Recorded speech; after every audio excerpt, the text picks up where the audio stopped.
আপনাদেরকে দেখাই মোনালিসা দেখার জন্য কি পরিমাণ মানুষের ভিড়। মোনালিসার ছবিটি এখানে 4 সেন্টিমিটার মোটা বুলেট প্রুফ গ্লাসে ঢাকা। এটি লুভ্রের সবচেয়ে বেশি ভিড় করা চিত্রকর্ম। প্রতিদিন হাজার হাজার মানুষ এটা একবার দেখার জন্য আসে। মোনালিসার চোখ আপনার দিকে তাকিয়ে থাকে, এটাকে বলা হয় অপটিক্যাল ইলিউশন। আপনি যেদিকেই থাকেন না কেন মনে হবে যে সে আপনার চোখের দিকে তাকিয়ে যাচ্ছে। এটা মুভিং গেজ ইফেক্ট, এর কারণে এটা বিশ্বখ্যাত। তারপর তার হাসিটি, মোনালিসার হাসি শত শত গবেষণা হয়েছে। তো এটা এক এক সময় এক একটা ডিপেন্ড করে কীভাবে আপনি দেখছেন সেটার উপরে। তারপরে আমরা দেখব হচ্ছে বিভিন্ন বাদশাহের মুকুট, ওই সমস্ত রাজা বাদশাহ যাদের নাম আমরা বইয়ের পাতায় পড়েছি, তাদের রাজমুকুট সোনা জহরতের ঠাসা। তারপরে দেখব উইং ভিক্টরি অব সামোথ্রেসে, একটা পাথরের মূর্তি, কিন্তু দেখলে মনে হয় বাতাসে উঠছে, মাথা নেই, তবু জিনিসটা একটু অন্যরকম। আর আছে হাজার হাজার ছবি, মূর্তি, অনেক পুরনো বই এবং পার্সিয়ান কারুকাজ। তো ভাই বলা মুশকিল, চলুন তাহলে জার্নি শুরু করা যাক।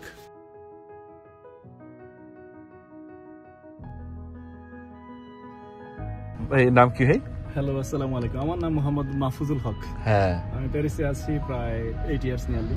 মাশাআল্লাহ। এবং উনি সুন্দর ফরাসি ভাষায় কথা বলে। এখন যাচ্ছি আমরা লুভে মিউজিয়ামে, তাই না? জি, একটু পরেই আপনার এটা হচ্ছে ফ্রান্সের স্টেডিয়াম না? স্টেডিয়াম, প্যারিস স্টেডিয়াম, বিশাল বড়। নাম কি ভাই স্টেডিয়ামটা? এটা ফ্রেঞ্চ ভাষায় বলে স্টাদ দে ফ্রান্স।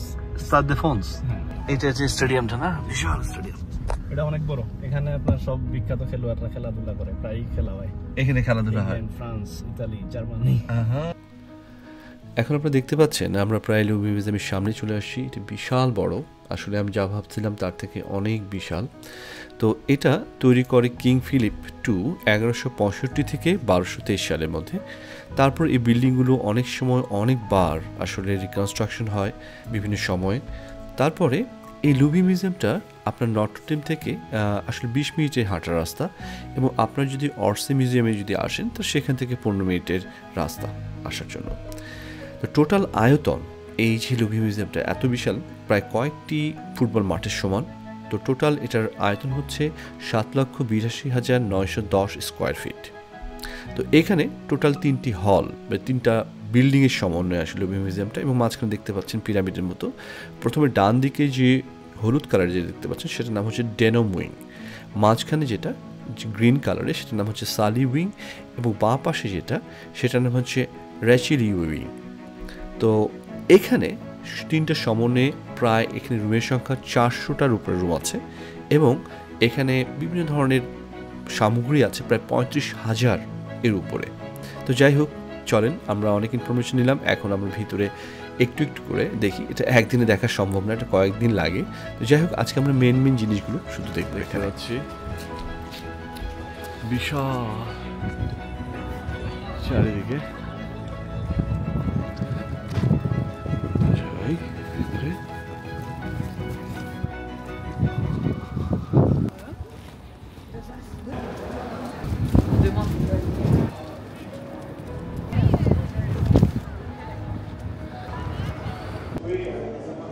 হ্যালো সবাইকে, আসসালামু আলাইকুম। তো যাই হোক, শেষ পর্যন্ত লুভে মিউজিয়ামে ঢুকতে পারছি। যে ব্যাপারটা হচ্ছে যে আমার টিকিট কাটা ছিল সকালবেলা, সকাল 11:30-এ, আমি মিস করে ফেলছি। তো বাইরে আপনারা দেখছেন কি ঠান্ডার মধ্যে দাঁড়াচ্ছিলাম। তো একজনকে জিজ্ঞেস করলাম, সে বললো এইদিকে আসো। এদিকে আসলাম, আসার পরে ছোট লাইন ছিল, ঢুকে গেছি। নাহলে এখনও পর্যন্ত আমাকে ঠান্ডার মধ্যে দাঁড়িয়ে থাকতে হতো। লুভে মিউজিয়ামে ঢোকার পরে এই বিশাল কাচের জায়গাটা চোখে পড়বে, দেখতে পাচ্ছেন। চারপাশে হচ্ছে এটা মেইন হল। তারপরে আমরা এদিক দিয়ে উপরে উঠবো আর কি। ঢোকার পরে এই ধর একটা ম্যানুয়াল কালেক্ট করলাম। এটা আসলে হিউজ, বিশাল।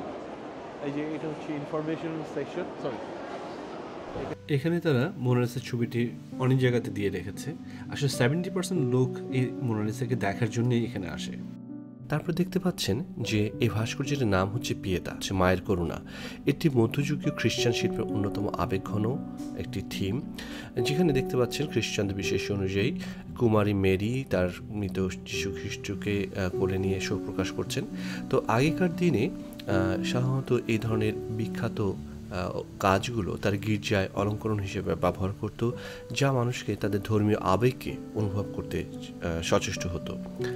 তো এই মূর্তিগুলো দেখা যাচ্ছে যে মায়ের কোলে বাচ্চা, এই সম্পর্কটাকে তারা খুবই বেশি পবিত্র মনে করত, এবং এটা সেই সময়কার যারা কারিগর ছিল তাদের কারিগর নিপুণতা, তাদের ধর্মীয় বিশ্বাস ও সামাজিক বিশ্বাসকে এই জিনিসগুলো তুলে ধরে।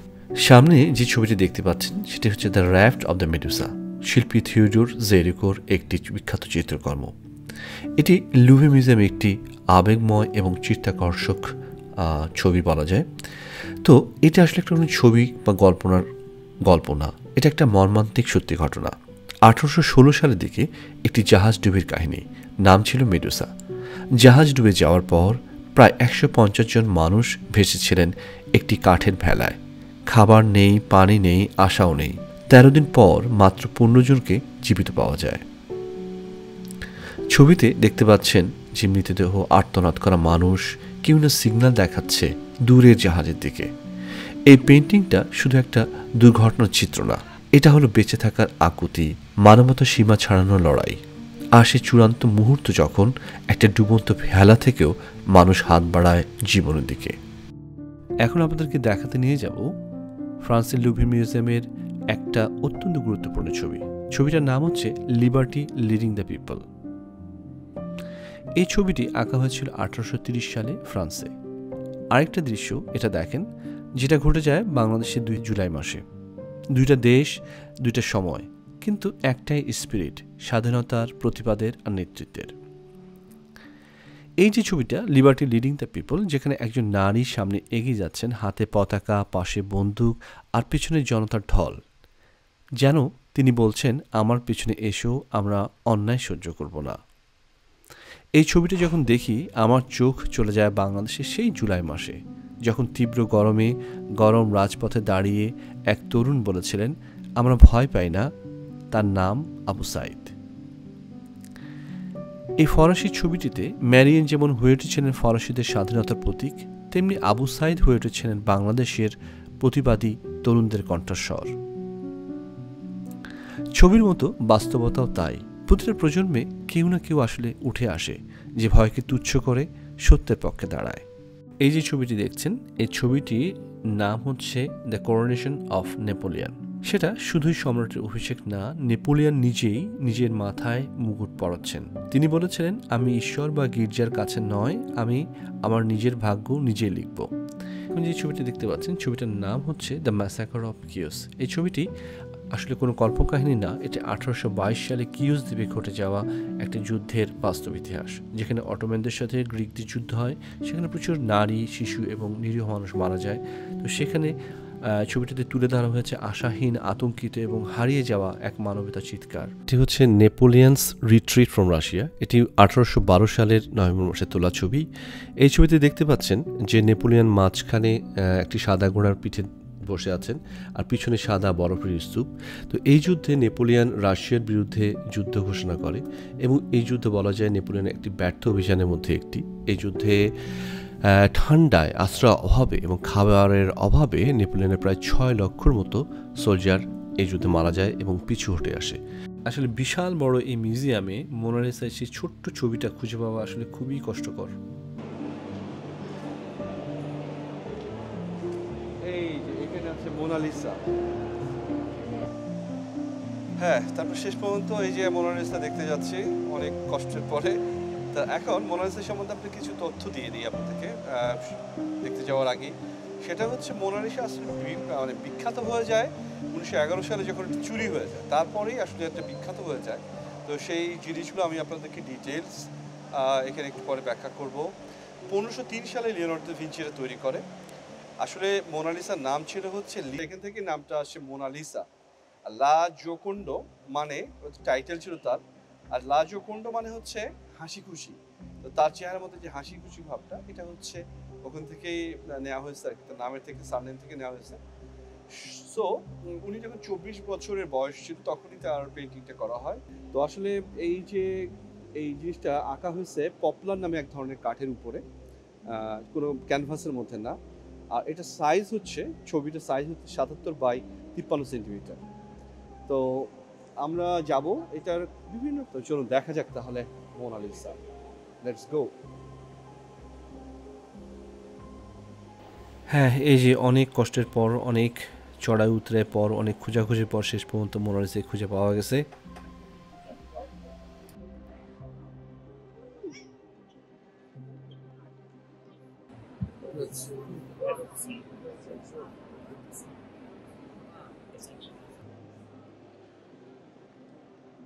আপনাদেরকে দেখাই মোনালিসা দেখার জন্য কি পরিমাণ মানুষের ভিড়। অন্যরা যে ছবিগুলো সেগুলো প্রায় 1 ফিট দূরত্বে, আর এখানে যে মোনালিসা রাখা আছে ওই যে দেখেন আপনারা, ওই যে দেখেন, এই যে এইখানে হচ্ছে মোনালিসা, ঠিক আছে, এই যে এটা হচ্ছে মোনালিসা। দেখেন মানুষের ভিড় কেমন, মানে কাছেই যাওয়া যায় না, এত মানুষের ভিড়, সো ডিফিকাল্ট।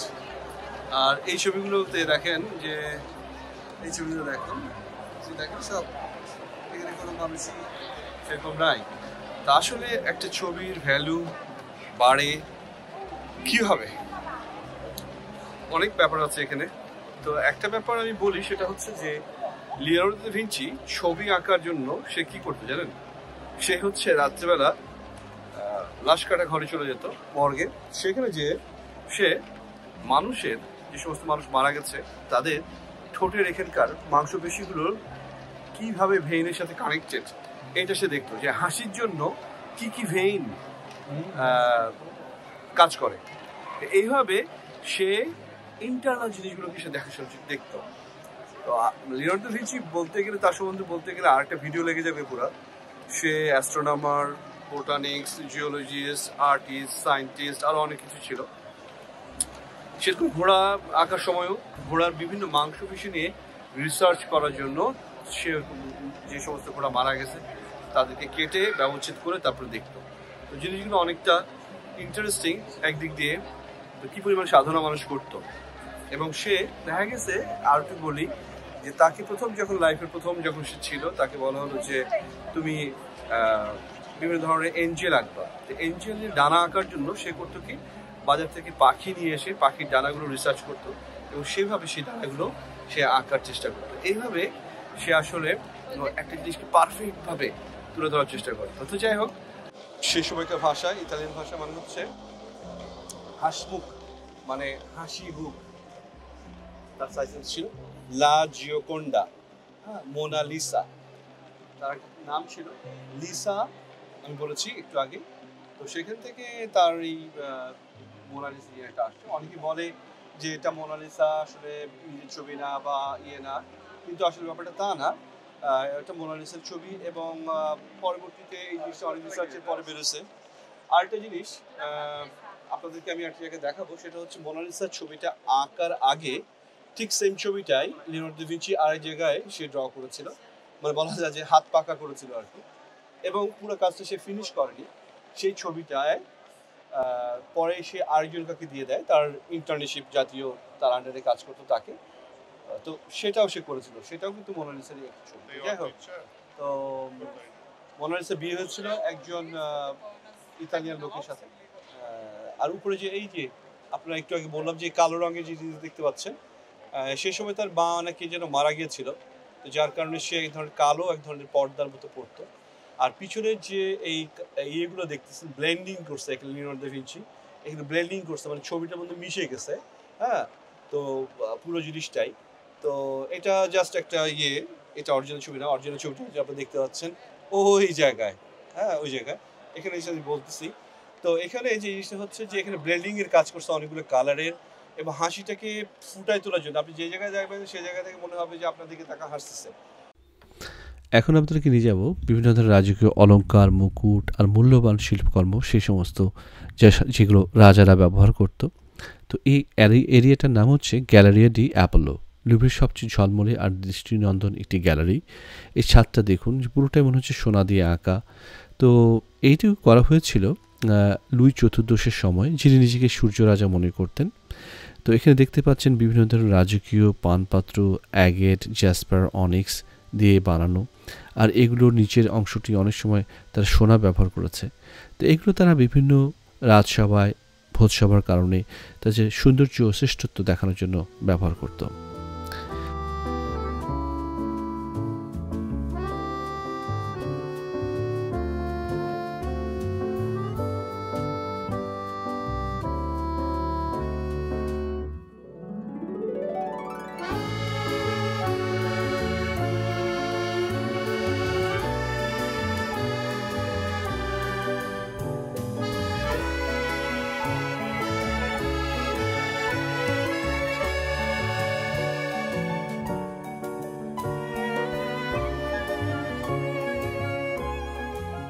তারপর এখন দেখতে পাচ্ছেন ফ্রেঞ্চ ক্রাউন জুয়েলস। এই যে এই মুকুটটি দেখতে পাচ্ছেন, এটি হীরা, রুবি, এমারাল্ড এই সমস্ত মণিমুক্তা দিয়ে এই মুকুটটি তৈরি। আসলে এই গহনাগুলো দেখে আমার ভালো লাগা থেকে খারাপই লাগছিল, কারণ এই সমস্ত করার জন্য তারা আফ্রিকার বহু দেশে তারা কলোনি করেছিল। এই সমস্ত দেশ থেকে তারা প্রচুর মানুষকে কষ্ট দিয়ে এই সমস্ত তারা সংগ্রহ করেছে। তো যাই হোক, আমরা দেখছি এই জিনিসগুলো। তো এরপর সামনে যে মুকুটটি দেখতে পাচ্ছেন সেটি কোনো এক সম্রাজ্ঞীর মুকুট ছিল, যেখানে প্রচুর পরিমাণে হীরা আমরা দেখতে পাই। এই যে এখানে যে ব্রোচটি দেখতে পাচ্ছেন সেটাতে প্রায় তারা ইউজ করেছে 1998টির মতো হীরা তারা ইউজ করেছে। এখন আপনাদেরকে নিয়ে যাব একটি বিখ্যাত ভাস্কর্য, যেটি লুভি মিউজিয়ামের টপ 10-এর মধ্যে একটা পড়ে। সেটার নাম হচ্ছে উইং ভিক্টোরি অফ সামোথ্রাসে। এই ভাস্কর্যটি এক ডানাওয়ালার নারী মূর্তি। এটা হচ্ছে গ্রিক বিজয়ের প্রতীক নাইকি। তো এটি সামনের দিকে ঝুঁকে আছে এবং বাতাসে সে একটা বিজয়ের বার্তা বা খবর নিয়ে যাচ্ছে। তো এটাতে কোনো হাত নাই এবং মাথা নেই। তারপরে এটি খুব জনপ্রিয়। এই ভাস্কর্যটি করা হয় 2000 বছর আগে এবং এটিকে খুঁজে পাওয়া যায় হচ্ছে 1863 সালে। মজার ব্যাপার হচ্ছে যে নাইকি যে শব্দটা আমরা বর্তমানে জুতার ব্র্যান্ডকে দেখি, হ্যাঁ, এই নাইকি সেখান থেকে আসছে। নাইকি শব্দের অর্থ হচ্ছে ভিক্টোরি। এই হলটি যেটা দেখতে পাচ্ছেন, এই হলটির নাম হচ্ছে সালে দ্য ম্যানেগি। এই হলের দুই পাশে মার্বেল পাথরের থরে থরে সাজানো গ্রিক এবং রোমানদের কিছু স্পেসিফিক ক্যারেক্টারের মূর্তি, যেরকম ভেনাস, তারপর হারকিউলিস, আলেকজান্ডার এবং রোম সাম্রাজ্যের কিছু কিছু সম্রাটের মূর্তি আছে। তো সামনে যে মূর্তিটি দেখতে পাচ্ছেন এটি ভেনাস এর মূর্তি, যাকে সৌন্দর্যের দেবী মনে করে গ্রিকরা, এবং সাথে যে ছোট বাচ্চাটাকে দেখতে পাচ্ছেন সেটা আসলে ডানাওয়ালা কিউপিড, যাকে তারা লাভের মনে করে। তো এরপরে আরও বেশ কিছু মূর্তি আছে এখানে, এখানেও কিছু একটা মূর্তি দেখতে পাচ্ছেন। এখানে একটা লোক, সে মারা যাওয়ার আগে কিছু বলতে চাচ্ছে, এ ধরনের একটা ভঙ্গিমা করে আছে। এরপরে এখানে যে মূর্তি দেখতে পাচ্ছেন এটি হচ্ছে গ্রিকরা, মহিলারা এই ধরনের কাপড় চোপড় পরতো এবং সে কাঁধে করে যে একটা পাত্রে করে পানি নিয়ে যাচ্ছে, এটার নাম হচ্ছে হাইড্রিয়া। এখানে দেখতে পাচ্ছেন গ্রিক সম্রাট গ্রিক জিউ দেবতা মনে করে তারা, তার একটা প্রতিকৃতি। তাকে সাহস এবং শক্তির এবং প্রজ্ঞার অবয়বে তুলে ধরা হয়েছে। এটা হচ্ছে সম্রাট অগাস্টাসের মূর্তি, যিনি খুব একজন ন্যায়পরায়ণ শাসক ছিলেন। তিনি ছিলেন জুলিয়াস সিজারের দত্তক পুত্র। তারপরে সামনে এগিয়ে গেলে আমরা দেখতে পাচ্ছি একটা এর মতো পাত্রের মতো, এখানে তার পানি জমা করে রাখতেন। হ্যাঁ, এখানে তারা পানি জমা করে রাখতেন, সেই সময় পানিটা তারা ইউজ করতো। আর এই ছবিটি মূর্তিটি দেখতে পাচ্ছেন, এটা হচ্ছে আলেকজান্ডার দ্য গ্রেট, যে কিনা 3টা মহাদেশের শাসন করেছিল এক সময়। তার সম্রাটের তার মধ্যে ছিল। আর এই পাশে যেটা দেখতে পাচ্ছেন সেটি হচ্ছে হারকিউলিসের ছবি, একটা মূর্তি একটি। আরও অনেক ধরনের মূর্তি আছে এখানে, যেগুলো বলে শেষ করা যাবে না। যদি আমি এই জিনিসগুলো খুব একটা পছন্দ করি তা না, কিন্তু জাস্ট জানার জন্য এবং সেই সময়কার যে কালচার এবং জানা যায় এগুলো দেখলে।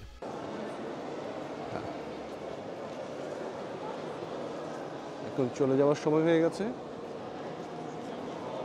তো যাই হোক, আমরা দেখলাম অনেকগুলো জিনিস, অনেকগুলো পিকচার, নাম করা ভাস্কর্য, মুকুট।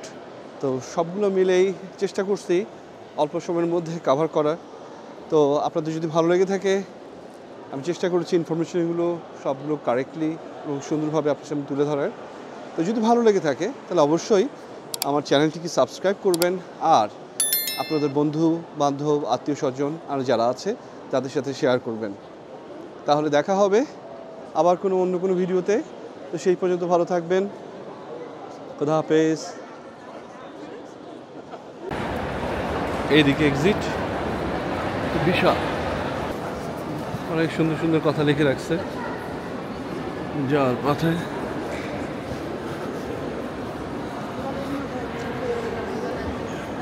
সিকিউরিটি খুব ভালো, তাই না? সিকিউরিটি সোশ্যাল সিস্টেম অনেক ভালো। ইমপ্রুভড এন্ড ইমপ্রোভাইজড, এটা সবার জন্য support। মানে হেলথে যে মনে করেন রাস্তায় যার কোনো পারমিশন নাই, কাগজপত্র